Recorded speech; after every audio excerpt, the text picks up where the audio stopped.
ठाकुर जी कवल ले रहे थे मुख की ओर, और जैसे ही सुदामा नाम सुना वहीं रुक गए। बोले मेरे मित्र सुदामा आए हैं बाहर। बोले जी। मेरे बाल सखा सुदामा सांदीपनी गुरुकुल में जो मेरे साथ पढ़े वो आए हैं बाहर। जी जी प्रभु, उन्होंने यही परिचय दिया अपना। और तुमने उनको क्या उत्तर दिया? बोले हमने उनको बैठा दिया है बाहर, जहां लोग प्रतीक्षा गृह में बैठते हैं वहीं वो बैठे हैं, आपकी प्रतीक्षा कर रहे हैं। इतना सुनते तो ठाकुर जी ने कवल छोड़ा और अपने आसन से कूदे। बोले मेरे मित्र सखा सुदामा आए हैं और तुम उनको भारी छोड़ करके आ गए। दौड़ने लगे श्री द्वारिकाधीश, एक दौरी पार करें, दूसरी दौरी पार करें, नेत्रों से अश्रुपात हो रहे हैं और बस कहते जा रहे हैं मेरे सखा सुदामा आए हैं, मेरे प्राण धन सुदामा आए हैं, मेरे जीवन धन सुदामा आए हैं, मेरे प्राण सखा सुदामा आए हैं।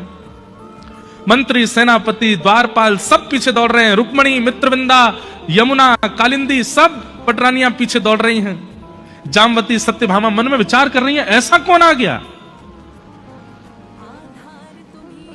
कुरुक्षेत्र में पता चला था कि यशोदा मैया यहां आई हैं तो ठाकुर जी व्याकुल हुए, भागे नहीं। लेकिन ये कौन आया है जिसके लिए ठाकुर जी भागने लगे। द्वार पर जाकर के जैसे देखा प्रतीक्षा गृह में अनेक राजा बैठे हैं, सब खड़े होकर के जय जयकार करने लगे। सुदामा जी उठ करके खड़े हो गए, भैया कहां भयो? बोले द्वारिकाधीश आ रहे हैं। सुदामा जी ने जैसे भीतर देखा तो दोनों भुजा पसारते हुए दौड़ते हुए श्री द्वारिकाधीश आ रहे हैं। मेरे सुदामा, प्राण सुदामा, जीवन सुदामा, और दौड़ते हुए आकर के अंक में भर लिया सुदामा जी के। सुदामा जी के लिए यह स्वप्न से ज्यादा था। इतना तो वो स्वप्न में भी चिंतन नहीं करते थे। कभी कभी स्वप्न देखते थे तो उसमें भी ये विचार करते थे कि कन्हैया सोने के सिंहासन पर बैठेगा, मैं भीड़ में पीछे बैठ जाऊंगा। इतना सामीप्य तो स्वप्न में भी अनुभव उन्होंने किया था, पर यह तो स्वप्न में भी नहीं सोचा था। ठाकुर जी ने आकर के इतना गाढ़ आलिंगन किया कि अगर थोड़ी देर नहीं छोड़ते तो सुदामा जी ठाकुर जी में ही विलीन हो जाते। अंक में भर लिया।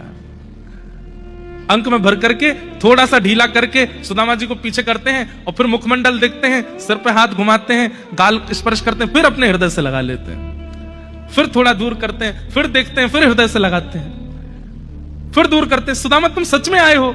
हाँ लाला मैं आ गए हो। फिर हृदय से लगा लेते हैं। ऐसा प्रेम पूरी द्वारिका के नेत्र सजल हो गए। आज बड़े बड़े महाराजा खड़े थे, कोई सोने का रथ लेकर के आया, कोई सोने का सिंहासन लेके आया है, कोई मणियों से जड़ित प्रतिबिंब लेकर के आया है, सब खड़े हैं। फटी सी पोटली में चावल लेके सुदामा आया, उसको ठाकुर जी अंग से लगा रहे हैं।